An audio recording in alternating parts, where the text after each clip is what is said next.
Good morning, dear students. Welcome in awesome online classes. Now, today we start new topic. Enzymes are proteins in nature. Enzymes जो होते हैं वो protein होते हैं प्रकृति के अंदर, नेचर के अंदर। एक्टिंग एज कैटलिस्ट, वो कैटलिस्ट की तरह काम करते हैं। दे हैव 10 मेटाबॉलिक रिएक्शंस, उनकी 10 मेटाबॉलिक रिएक्शंस प्रक्रियाएं अभिक्रियाएं होती है।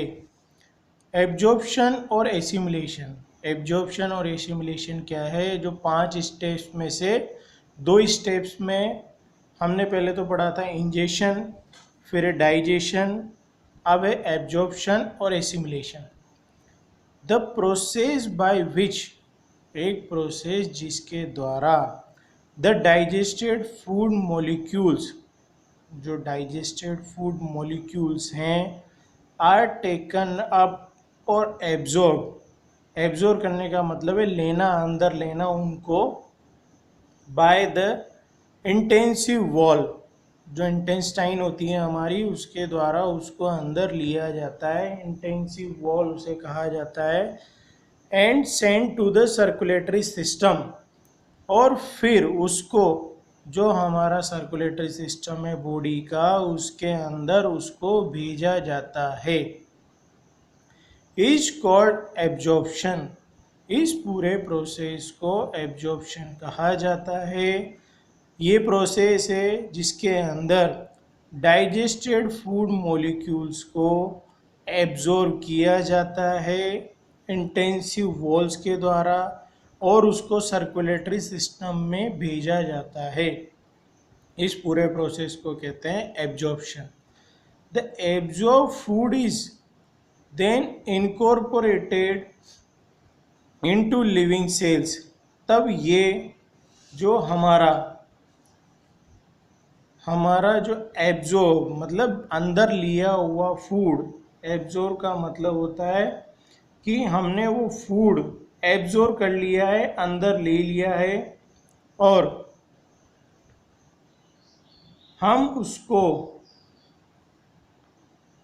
हमने उसको एब्जॉर्ब कर लिया है फूड को, और इनकॉर्पोरेटेड का मतलब होता है शामिल करना, इनटू लिविंग सेल्स, जो लिविंग सेल्स है उनके अंदर उसको शामिल कर लेते हैं हम। ये प्रोसेस है हमारा। And use by the body, और वो बॉडी के द्वारा यूज किया जाता है, उपयोग किया जाता है, फॉर इट्स ग्रोथ, उसकी ग्रोथ के लिए, बॉडी की ग्रोथ के लिए उसको यूज किया जाता है। दिस इज कॉल्ड एसिमुलेशन, इस प्रोसेस को हम एसिमुलेशन कहते हैं। इन अमीबा, अमीबा के अंदर the digestive food is absorb into the cytoplasm, तो जो डाइजेस्टिव फूड एब्जॉर्ब किया जाता है अमीबा के अंदर, वो साइटोप्लाज्म में किया जाता है। साइटोप्लाज्म होता है कोशिका द्रव्य, उसको हिंदी में कहते हैं कोशिका द्रव्य। On assimilation the amoeba grows in size, फिर वो एसिमुलेशन पर अमीबा बड़ा होता है साइज में, धीरे धीरे जब वो एब्जॉर्ब कर लेता है। जैसे ह्यूमन बीइंग है, पहले छोटे बच्चे रहते हैं, फिर धीरे धीरे ग्रो करते हैं, वैसे ही सेम अमीबा भी होता है। इन hydra the digested food is absorb by diffusion, तो जो डाइजेस्टेड फूड है वो डिफ्यूजन प्रोसेस के द्वारा एब्जॉर्ब किया जाता है through the cavity wall, cavity wall उसके अंदर होती है, उसके थ्रू वो डिफ्यूजन प्रोसेस के द्वारा जो डाइजेस्टेड फूड है उसको एब्जॉर्ब करने का काम करता है। Then assimilation occurs in the cells, तब एसिमुलेशन वहाँ पर होता है, अकर्स यानी होना, सेल्स के अंदर, लिविंग सेल्स के अंदर, in the body cavity, body cavity में।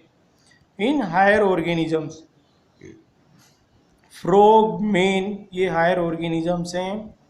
The products of digestion are absorb in the small intestine, जो प्रोडक्ट है डाइजेशन का ऑब्जॉर्ब किया जाता है स्मॉल इंटेस्टाइन के अंदर, ये हमारे लिए है। ह्यूमन बीइंग के लिए जब प्रोडक्ट है डाइजेशन का वो एब्जॉर्ब किया जाता है स्मॉल इंटेस्टाइन के अंदर। इजेशन हमने अभी देखा, सबसे पहले हमने डिस्कस किया था इंजेशन, फिर है हमारा डाइजेशन, फिर एब्जॉर्प्शन, एसिमिलेशन और लास्ट है हमारा step egestion. This is the process by which undigested food is removed from the body. तो ये एक ऐसा प्रोसेस है जिसमें जो अनडाइजेस्टेड फूड है, बिना पचा हुआ भोजन है, वो हमारे शरीर से रिमूव कर दिया जाता है, उसको बाहर निकाल दिया जाता है। The undigested food in higher animals, जो अनडाइजेस्टेड फूड बिना पचा हुआ भोजन है वो हायर एनिमल्स में is excreted out through anus और as faces.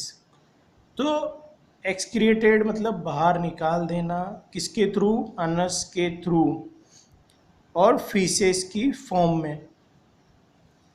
In amoeba, amoeba के अंदर the residual materials are thrown out. Residual material होता है अवशिष्ट सामग्री जो काम की नहीं होती है, उन चीज़ों को थ्रो आउट मतलब बाहर निकाल देना, फेंक देना बाहर, ऑफ द बॉडी, बॉडी के थ्रू, थ्रो वोकल्स, वोकल्स के से गुजार कर उनको बाहर निकाल देना।